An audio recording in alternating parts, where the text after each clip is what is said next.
Қазақтың ұлттық ойындары жалпы ондағы қазақта кең тараған және бәйге шабу, құс баптау, асық ату, тоғызқұмалақ ойындары жалпы бүгін теориялық осы сабақ көрсетіп кетейік деп отырмыз. Қазақтың ұлттық ойындары және кіріспе жоспар. Қазақтың ұлттық ойындары халқымыздың мәдени асыл мұрасы. Халқының ұлттық ойындары ерекше деп атауға болады. Сондықтан қазір бәйге жайлы кім айтады? Бәйге ұлттық спорт ойындарының бір түрі, ат спортының бұл түрі түркі тегісі басқа халықтарында бар. Мысалы, бәйге өз беттерінен пайдал, қырғыздардың чабан деп аталады. Асық ойындары қазақ халқының ұлттық ойындарының бірі.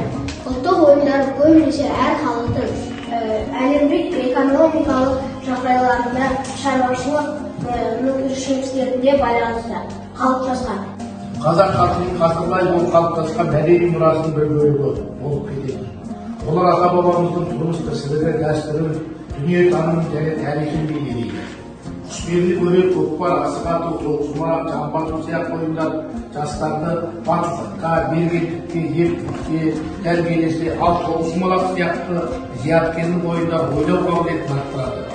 Сабақтарда ұлттық ойындардың тарихын үйрету арқылы оқушылардың ел жадылық сезімі, мәдениетке құрмет және өз дамуын тану қабілетін дамытады. Сондықтан біз жалпы ұлттық ойындарымызды осы бүгінгі таңда мектеп бағдарламасына кіргізіп жатыр олар. Сондықтан осы ақыл ойымызды, ой өрісімізді, мәдениетімізді білу үшін біз не істеуіміз керек? Ұлттық ойынмен бірге болуымыз керек. Бүгінгі сабағымыздың қорытындысы қазақтың ұлттық ойындарының бағанда беріп отырған енді жалпы осы ойындағы қандай болады деді?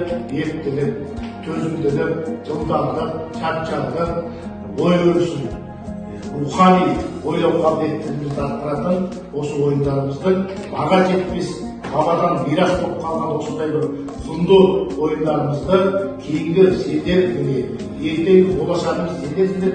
Сондықтан осы бүгінгі осы ойынды қорытындылай келе, сонымен бұл ойындар ата бабамыздан бізге жеткен өткені мен бүгінгі байланыстыратын баға жетпес байлығымыз, асыл қазынамыз екен.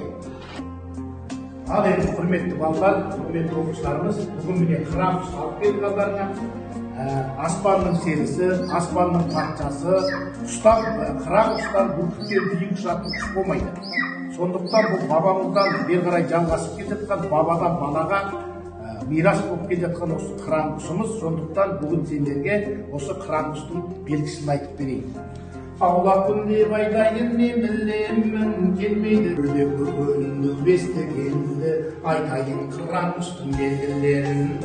Жасынан қыран құсқа болдым боштар түлеуші ұйыты, ауылынан үзілмейді нелер қыран, атақтыдан шыққан арыйығы. Осындай құсым болса мақтанып ал, тәуекел сырымен мақтанып ал, қолға түссе мұндай құс бәрі қыран, шегір көзі иығында уақтары бар.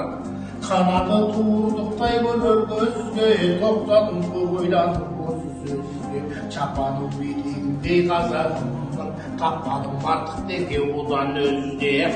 Жұқала оғым суғы келсе жалпақ, денелім құжым табам оны талқақ. Ұңғырға бат шегірден шегір көзімді, шоқпаса кемиектің көзі шалқақ. Қомағай мешкейленіп келсе тамақ, жылапас болса тереңдегі қаппақ. Аң көріп бар бітімнің өзінде сай, балалар бұл айтқаннан алса саппақ. Не бүгінгі қыран құстың белгісі осы екен балалар. Қыран құсты көрдіңдер ғой?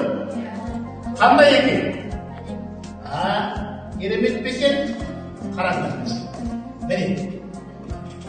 Міне, қыран құс. Көрдіңдер ма? Құжасын киіп отырсыздар енді. Өзім мықтап ұстап отырайын.